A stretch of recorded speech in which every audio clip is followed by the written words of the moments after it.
Welcome to the Manifestation and Money podcast, Carolyn.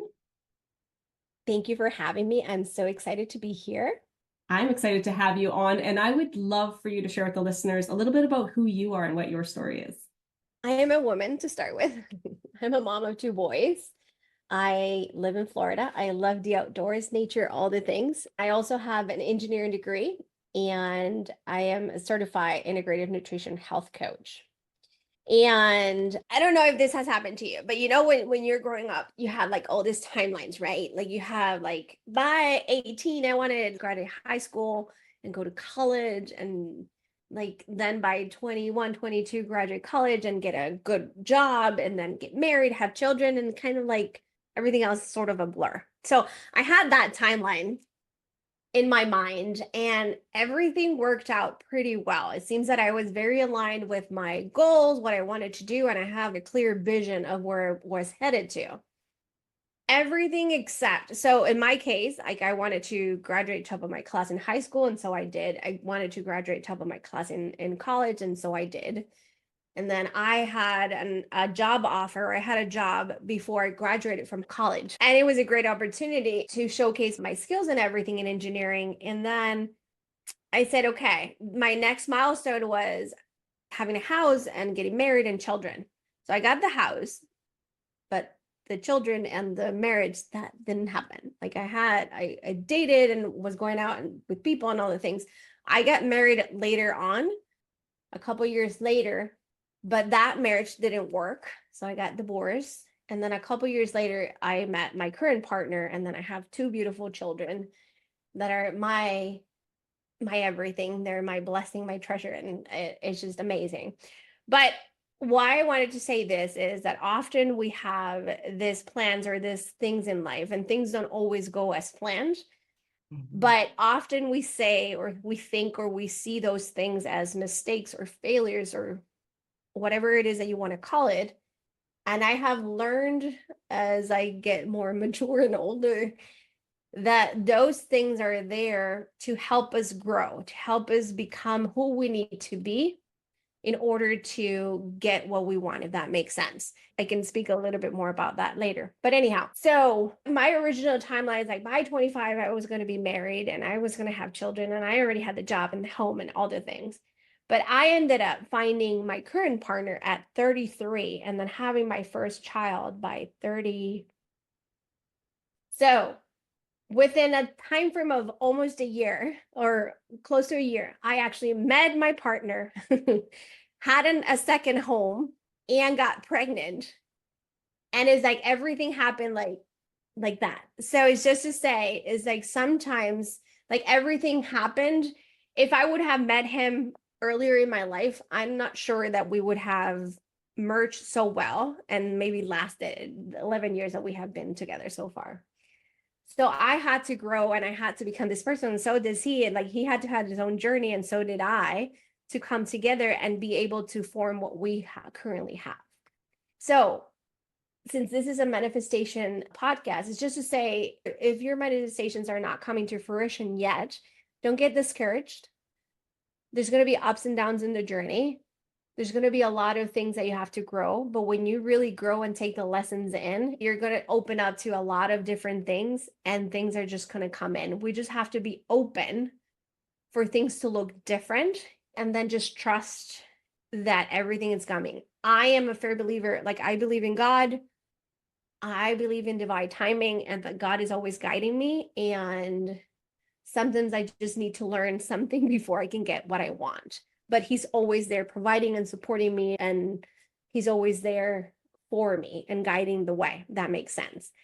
So that's kind of a little bit in there. And then fast forwarding to now. So we've been together for 11 years. I got my certification as a health coach because I experienced burnout in corporate. And when I worked with a health coach myself, like she really helped me to do a lot of things and clear up a lot of things in my life and guide me in the right direction where I wanted to be. And that's actually one of the reasons why I was able to then get to my husband, because that was before I met my current partner.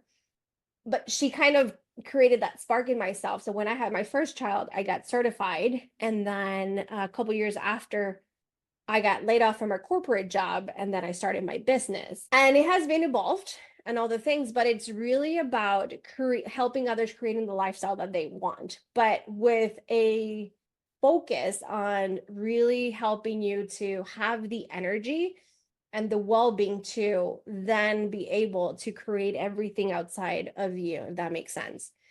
So in my case, like again, I had my husband, the children and all the things, and then I have a business, and then I've been able to, it took me a little bit to really understand because I was mimicking the steps of my mom, but it's not to say that she's a great mother and all the things, and she did the best that she could with what she had.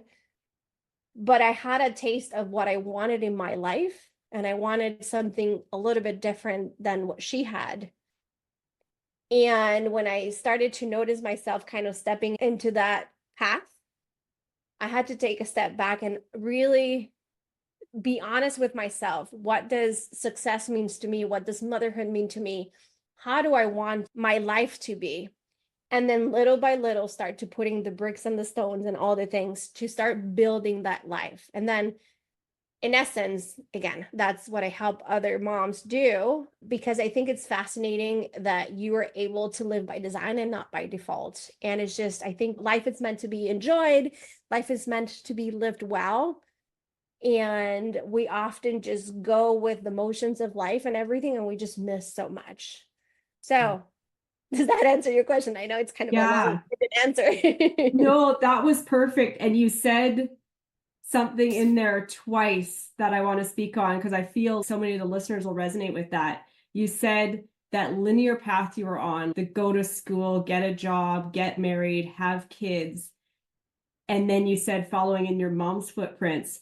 To me, those two things are kind of almost like society's expectations or your upbringing that somebody else has showed you their blueprint or what worked for them, and you held yourself to that.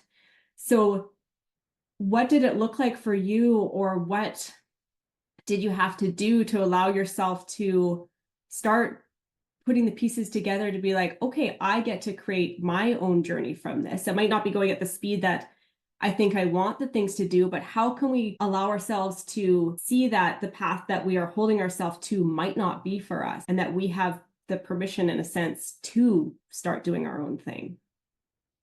So being honest, I had that linear path and everything. I kind of went through with what I knew, right? Later on, when I started my coaching business, I started working with other visionaries and people. And that's when I got started to being introduced of, you can do whatever it is. Like you can do whatever you want in life, right? It's not set in stone. Because I grew up, my mom was, the education that I had or the principles is like, you get to go to college and get a good job and then just make money. And that's how it's going to help you and support you and all the things.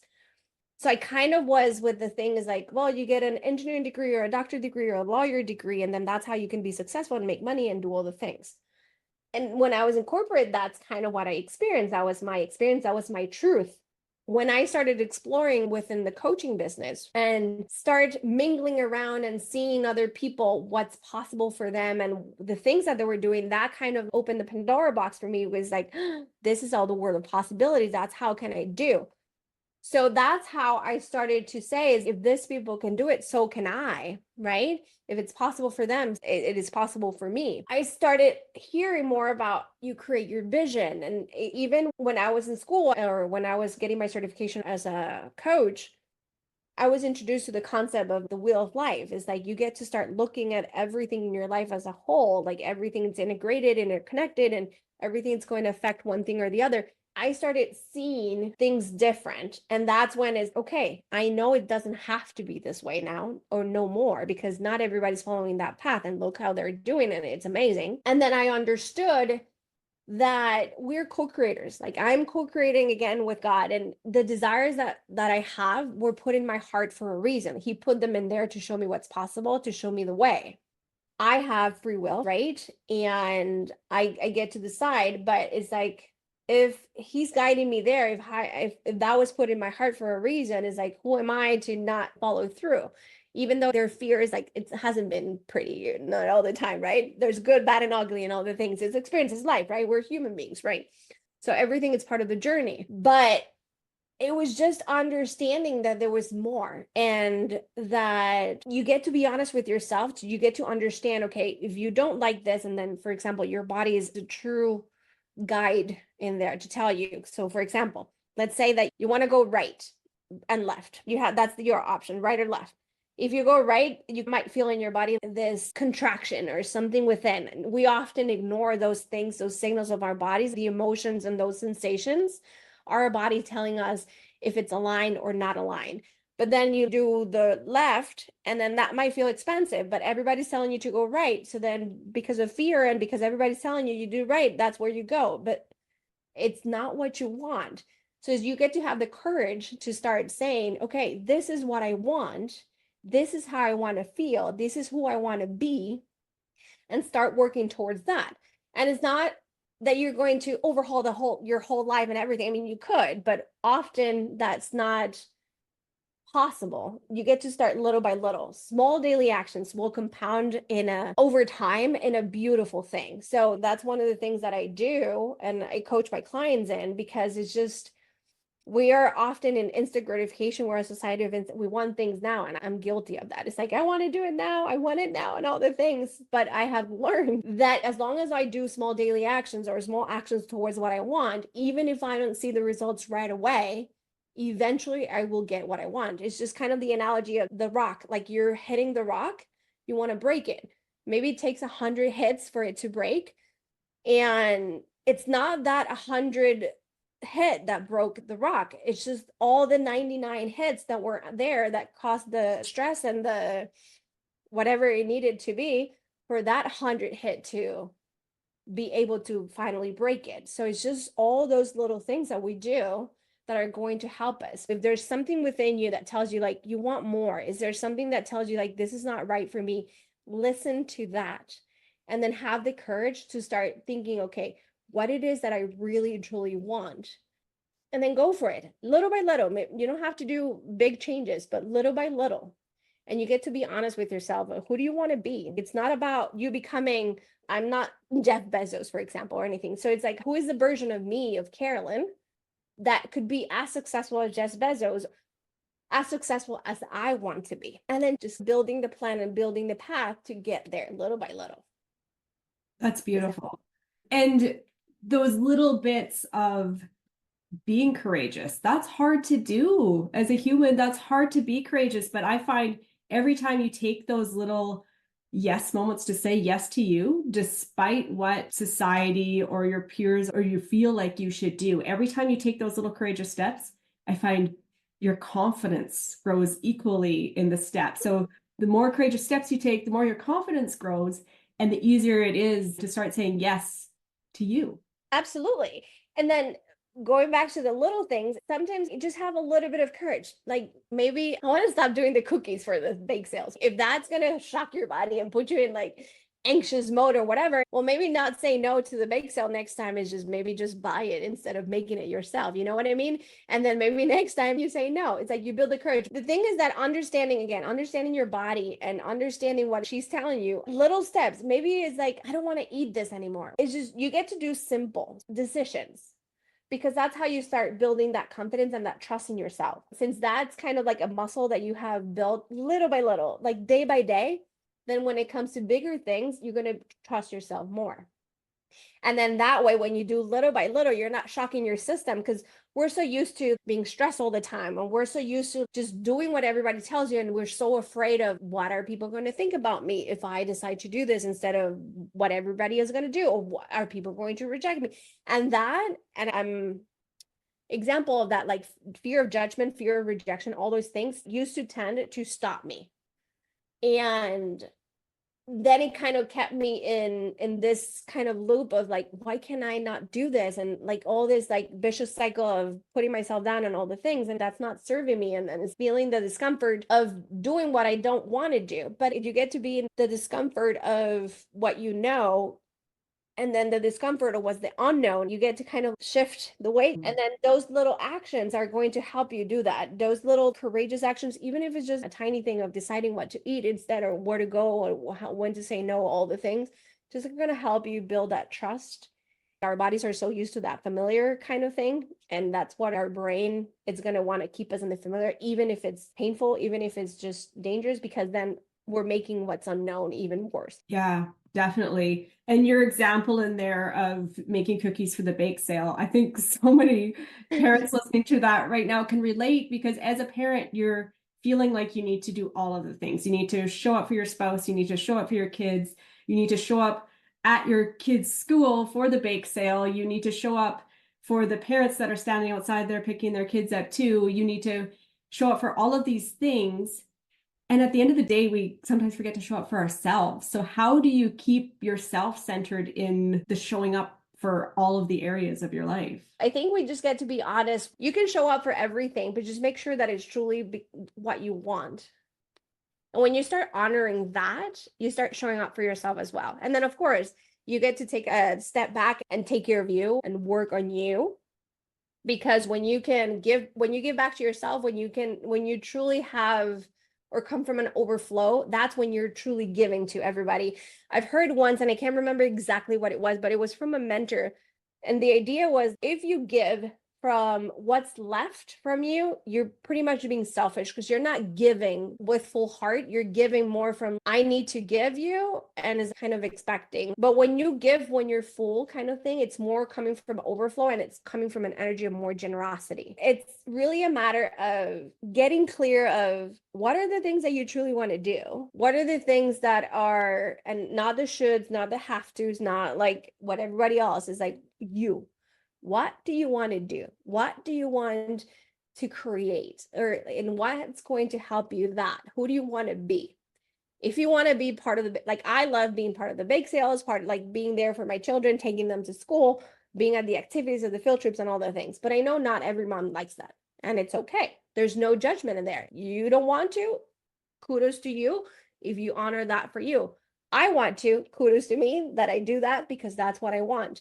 When we start aligning and doing the things that we want, it's a lot easier for us to really show up for ourselves, because we're being in integrity with ourselves.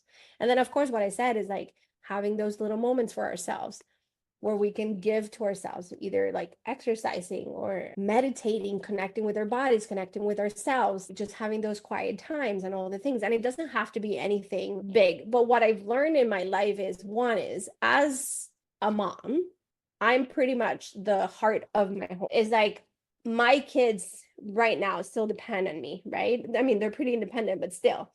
But everything that happens in my home, it's kind of like I'm the center. Think about this, like I'm the plant. If I'm healthy, if my roots, everything, it's good, then everything else can blossom. But if I'm not giving back to myself, if I'm like feeling ill all the time, or just like resentful, whatever it is, then it's not going to bloom right. It's not going to have healthy roots, and the plant is not going to bloom as beautiful as it could, right?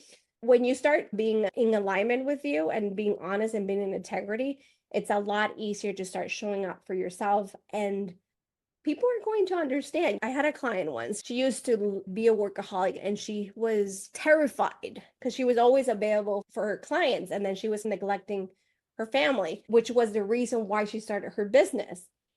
And then she was frightening about start setting boundaries with her clients and everything. And when she started doing it, people were like, okay, it's good for you. It's good for us as moms, as leaders, as parents and everything, to start setting the example. And we get to start teaching people how to treat us. And maybe they're going to be upset at the beginning, but they're going to learn, and they're going to understand, and they're going to learn to respect you more. And I'm not saying that you're going to say, no, just like forget it. Like, for example, if someone asks me for help and I can't, or I don't want to, just being honest, instead of saying like, no, and then just let it be, I was like, no, have you thought of? And then I give them options. So I might not be helping doing exactly what they needed or wanted, but I'm still helping them trying to figure it out. And I just don't leave them by the blue. So I'm not completely out of touch, but I do it in a way that serves me and that I know it's going to serve them. Because often, and I used to do this with my partner a lot, often when it comes to our children and our partners, we don't let them do things or figure out things on their own. We want to save the day for everybody. And I understood that Like I cannot be everyone's savior, and I'm doing them a disservice when I'm trying to solve things for them and not allowing them to figure it out, certain things on themselves. So for example, like and I saw this in a video the other day, there was a child that was walking and then they had something in between. The parent, of course, because it's bigger, was able to just go through. And the parent didn't pick up the child and then just kept walking. The parent actually left the child to try to figure out on his own. He was patient in it and the child figured out how to get through. But often we're trying to save the day for everybody. And then that's when we start getting resentful and start getting like doing things that are out of alignment and all the things. We just have to get back to, okay, this is a no. Okay, how can I help others, or how can I help them help themselves? I always love a win-win, which I feel like that accomplishes. Yeah. And I just have to segue to something here so that the listeners can get a sense of the power that you have to see a situation and see opportunity and see where you can help. So Carolyn and I had previously planned to record this pod. Something went sideways with my life. I was sick and I ended up wound in the hospital that day. So we had to reschedule. And when we reconnected today, I made some comment about my body. As I'm getting older, I'm almost, in a sense, expecting more wear and tear, more ailments to pop up, because I said, oh man, every decade, I always appreciate the decade body that I had prior. And Carolyn pointed out for me to watch my language in the way that I am seeing myself and projecting my future expectation of myself. So I thought that was so powerful. I find I'm a person who is usually very careful with my verbiage. I love manifestation and I'm always trying to do things from a place of intention. And I do suffer with health issues. And I think I am inadvertently, in a sense, manifesting them. So I am going to be holding myself to a healthier being from now on, from this point forward. But I would love for you, because you help coach people in the health and wellness space. You were a previous engineer. You just have these kind of unique gifts that meld together. So I would love for you to share where listeners can reach out and connect with you to gain more of your insights and wisdoms and all that fun stuff. Thank you. Yes, to try to keep it simple, because that's one of my mottos in life, is just keep it simple, is to everything is under my name. So Carelyn Torres, my website is carelyntorres.com. Instagram would be at Carelyn Torres.